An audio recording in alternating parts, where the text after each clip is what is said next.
The guy like really tormenting him lately on cyberbullying. Daryl has been posting a lot about the guy that's been cyberbullying him and tormenting him.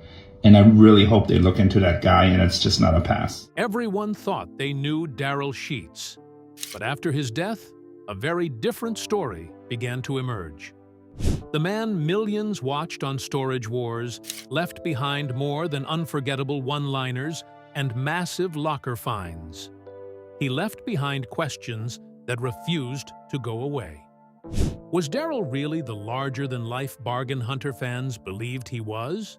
Or was there another side to his life that stayed hidden until the very end? And what truths have family and friends revealed since his passing? Join us as we uncover the untold story behind Darrell Sheets. The find that changed everything.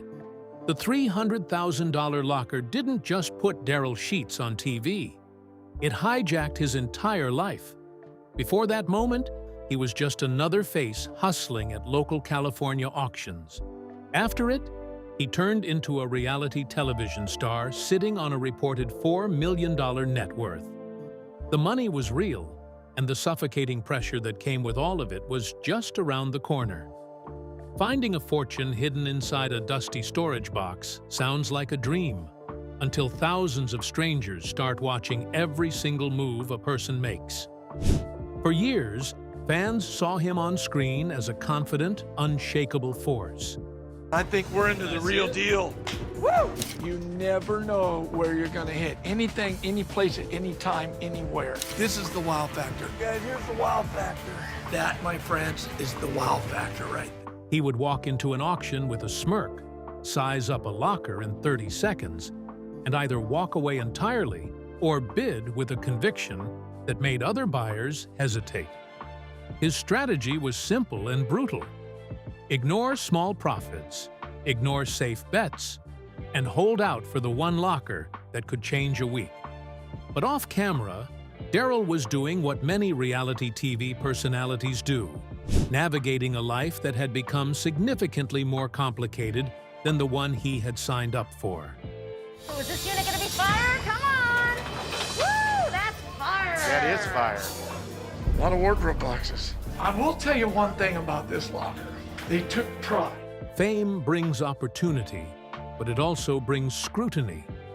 People who had known him for years suddenly knew him differently. Strangers felt they understood him. And the line between the character called the Gambler and the actual man behind that name started to blur. All right, well, thanks a lot, you guys. Brando, let's pack our stuff up. Whoa. We cannot let this go out the door. 1,200 or 3,000. Oh, no. This says gambler, not stupid. His son, Brandon, appeared alongside him for several seasons before stepping away. Brandon later moved into real estate. Darrell kept going back, season after season, even as the show's original cast slowly scattered. Some left by choice. Some were pushed out. Darrell stayed, allegedly because the show was one of the few things that still felt like home. What viewers could not know was that beneath the bravado of the gambler, a very different story was unfolding. A story about what happens when the cameras eventually stop rolling, and a man is left alone with the life he has built. The signs were reportedly there for years, but nobody on the outside was watching closely enough to notice them in time. The heart attack that slowed him down. In March 2019, Darrell Sheets posted something on social media that shocked his followers. He had been sick for 3 months and had not told anyone. Then, 2 nights before the post, he suffered a heart attack. The diagnosis that followed was worse: congestive heart failure and serious lung complications. He was 60 years old and facing a health crisis that, by his own account, had him wondering whether he would survive it. He typed out the post straight from a hospital bed, right beside his fiancée, Romney Snyder. The whole message felt raw and surprisingly exposed for a guy used to playing the tough guy on camera. He thanked everyone for the love and threw in a phrase about how it had been a great ride. Naturally, That panicked a lot of fans who thought he was dropping a subtle goodbye speech. Then came the surgery and the long road to recovery. After all that chaos, one final reality check set in. It was time to pump the brakes. After the heart attack, Darrell stepped back from the high-intensity world of California storage auctions. He relocated to Lake Havasu City, Arizona, and opened a small antique store called Havasu Show Me Your Junk. It was a quieter life, closer to what most people might call retirement. He continued making appearances on Storage Wars through 2023, but his role had fundamentally changed. He was no longer the central engine of the show. He was, in some ways, a legend being honored rather than a competitor still fighting for dominance. People close to him said he adjusted as best he could. He loved the antique business. He loved his community. He was a familiar face at local events in Lake Havasu City, a small resort town on the Colorado River, the kind of place where people know their neighbors, and a minor celebrity can live without constant recognition. For a while, it seemed like a good life. But something was allegedly building in the background during those quiet years. Something that the heart attack had not caused, but may have made harder to bear. And it was coming from a direction that nobody around him could have fully anticipated. The man who had spent decades reading strangers at auctions was now, allegedly, being targeted by one, and he reportedly had no idea how to stop it. The harassment no one talks about. Darrell Sheets began dealing with something that had nothing to do with storage lockers or television contracts. A social media harassment campaign, allegedly orchestrated by a single individual, began targeting him online. It reportedly started small, the way these things usually do, and then escalated into something far more serious. On March 9, 2026, Darrell went public with what was happening. He posted on Facebook that he had been hacked by what he described as a very evil person. He said false posts were being circulated under his name, that his reputation was being deliberately damaged, and that people had been showing up to his workplace wanting to harm him. He wrote that the police were aware of the situation, but that their hands were tied because of how the platforms operated. He also said he was not the only victim. The individual allegedly harassing him had reportedly been targeting other small business owners in the Lake Havasu City area, using Darrell's name and identity to extort money from local people. Darrell was, by his own account, deeply distressed. He was not just dealing with online trolling. He was dealing with a situation that had spilled into his physical community, threatened his livelihood, and left him feeling unsafe in the town he had chosen as his retirement home. According to his Storage Wars co-star Laura Dotson, the relentless harassment had been dragging on for a solid 3 years before he passed away. She mentioned he was constantly living in fear, not just for his own safety, but for anyone who happened to be around him. The guy was completely lost on why anyone was coming after him or what they were even trying to gain. She pointed out that he genuinely had no idea why he became the target, and the whole situation just swallowed his life whole. Renee Nazoda, another longtime castmate, spoke out on Instagram shortly after Darrell's passing. He said that Darrell had been posting heavily about the harassment in the weeks leading up to his death and urged law enforcement to take the matter seriously. Nazoda made it clear that the harassment was not casual or occasional. It was relentless, and it had allegedly pushed a man already dealing with serious health issues past a breaking point. What investigators found after his death would confirm what the people closest to him had feared, and it would reignite a national conversation about who is responsible when online cruelty ends a life. The night of April the 22nd.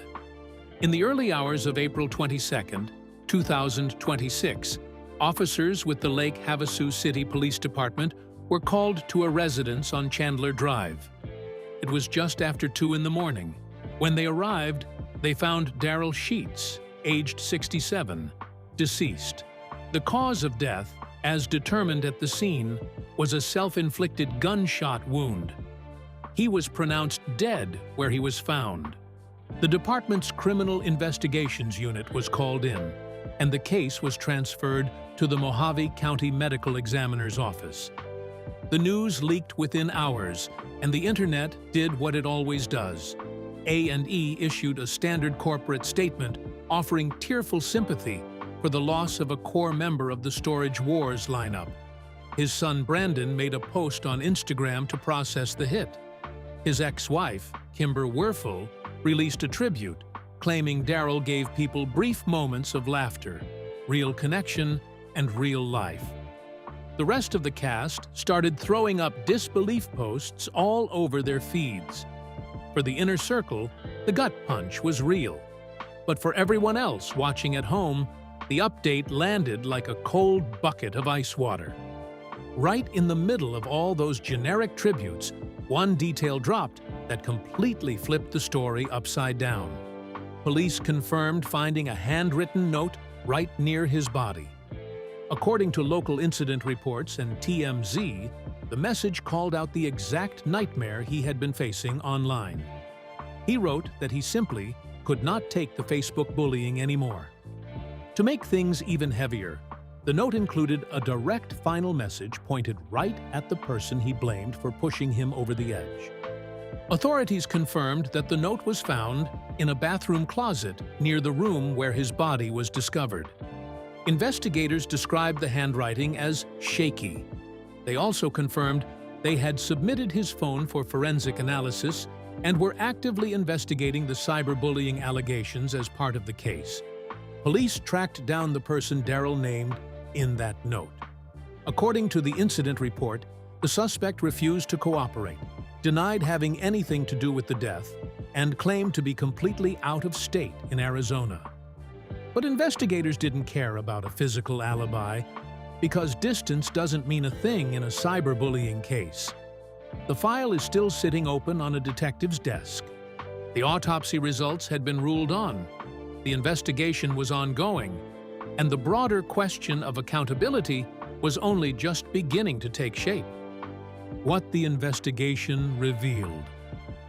A few weeks after Darrell Sheets died, the official reports finally started trickling out. The Mojave County Medical Examiner ruled the death a suicide. Toxicology screens came back completely clean, showing no drugs or alcohol in his system. The autopsy basically backed up what that note already said. The decision was deliberate, and the paper trail pointed straight to what drove him over the edge. Detectives kept digging through his phone, looking for any evidence to build a real criminal harassment case. They wanted something solid enough to push prosecutors to file actual charges. The prime suspect had already clammed up and refused to talk, but investigators kept the pressure on anyway. The rest of the Storage Wars cast kept speaking out. Laura Dotson sat down for interviews to detail the 3-year nightmare she watched Darrell go through. She described him as a man who lived in constant fear, repeatedly reaching out to law enforcement, only to watch the system completely drop the ball. It was a massive institutional failure, alongside pure human cruelty. Darrell went to the cops over and over, but officers just shrugged and blamed social media privacy policies. The online conversation turned toxic almost immediately. People who watched the guy on TV for over 10 years were processing pure grief mixed with outright anger. Social media comment sections stopped asking what happened to one reality star and started pointing out a pattern. The backlash turned into a single question: why do big tech apps let internet harassment slide? And who pays the price when online toxic behavior leads to real-world tragedy? Most people never take cyberbullying seriously when it happens to grown adults. The common assumption is that if a person has money, fame, and a tough public image, words on a screen cannot touch them. But the death of Darrell Sheets forced a harsh reality check on everyone who brushed it off. The idea that a guy known as the Gambler could get broken by anonymous posts and fake accounts felt impossible to wrap your head around. Yet the paper trail left behind said otherwise. Online bullying leaves real scars, no matter how tough someone acts on a television screen. His tragic end proved that constant targeted harassment can destroy anyone, even a man who built a whole career on thick skin. So how did a rough around-the-edges buyer end up completely overwhelmed by internet strangers? The legacy of the Gambler. Darrell Sheets wasted over 40 years buying other people's forgotten trash long before reality television made it cool. Once again, we got a buttload of art. Don't touch them with your hands. You never know where you're gonna hit. Anything, any place, at any time, anywhere. Nobody cared about abandoned storage units back then. It was just a guy gambling on locked metal doors, driven by pure obsession and gut instinct. When Storage Wars finally showed up with cameras, Darrell kept doing the same thing, blindly betting big on whatever was hiding behind the shutter. 163 episodes across 15 seasons is a long time to spend opening rusty garage doors on camera. Most of those insane finds were just pure luck, not some scripted TV magic. He never put on a fake personality for the producers. He was just being his usual reckless self, which is why viewers actually liked him. Calling him the Gambler was not a cool nickname. It was just an accurate description of a guy with a serious habit. His son Brandon called him a mentor, a dad, and a showman who actually cared about his legacy. Kimber Werfel spoke of the sheer joy he brought to everyone around him. Meanwhile, Renee Nazoda and Laura Dotson looked beyond the basic grief, pointing straight at a completely avoidable disaster. It was a clear case of someone explicitly begging for help, getting virtually none, and being completely let down by systems that exist for the sole purpose of stopping this exact brand of harassment. His antique shop, Havasu Show Me Your Junk, was supposed to be a reset button after a major health scare.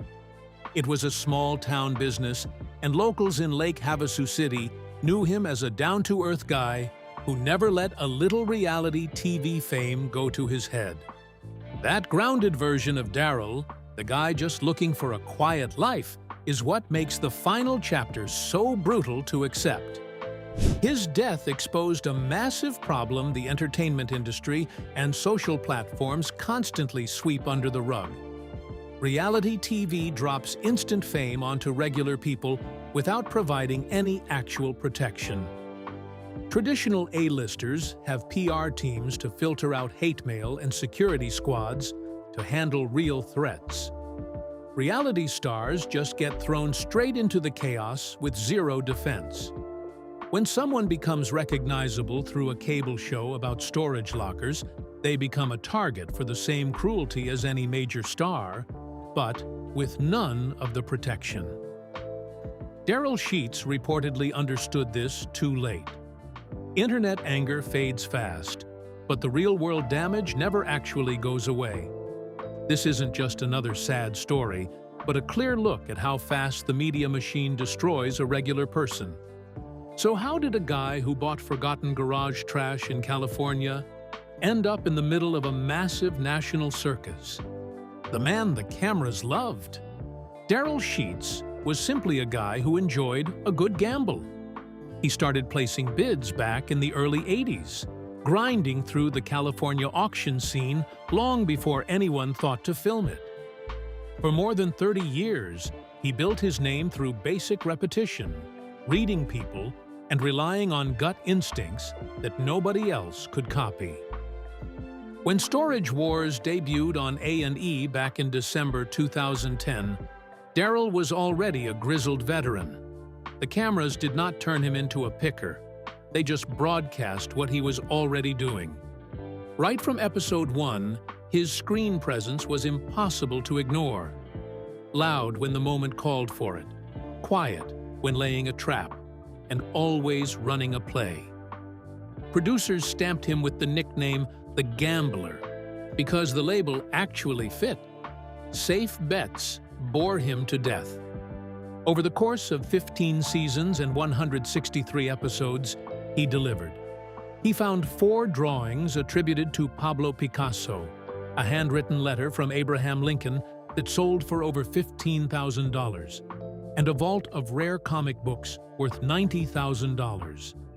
His most famous moment came in Season 3, when he and his son Brandon paid $3,600 for a locker that turned out to contain original Frank Gutierrez artwork, later appraised at $300,000. That single transaction remains the most profitable find in the show's history. Darrell Sheets was never just a buyer. He was a full-blown TV character. He traded insults with Dave Hester, brought his son Brandon along to learn the family trade, and bounced between late-night television appearances on Jay Leno and Rachel Ray. People across the country recognized his voice, his walk, and that ridiculous catchphrase, "This is the wow factor." Behind the scenes, though, fame was just a distraction. Off camera, heavy baggage was piling up, and those quiet struggles were already catching up with him long before everything fell apart. The TV show built its whole brand on one massive feud. The non-stop fighting with Dave Hester brought in massive ratings, but the hatred was totally real. Things got messy in 2012 when Hester filed a lawsuit, claiming producers planted cool items inside the lockers. Suddenly, everyone on the show looked fake. Darrell just kept his head down and kept bidding. His unit finds were legitimately great, so he let the money talk for him. But that lawsuit made one thing clear. Reality TV is just staged drama with sneaky editing. Do you think Darrell Sheets built a life out of finding value in things other people had given up on? And in his final years, was anyone really looking out for him? Share your thoughts with us in the comment section. Remember to like, share, and subscribe for more. Also, click the next video showing on your screen. You will enjoy it.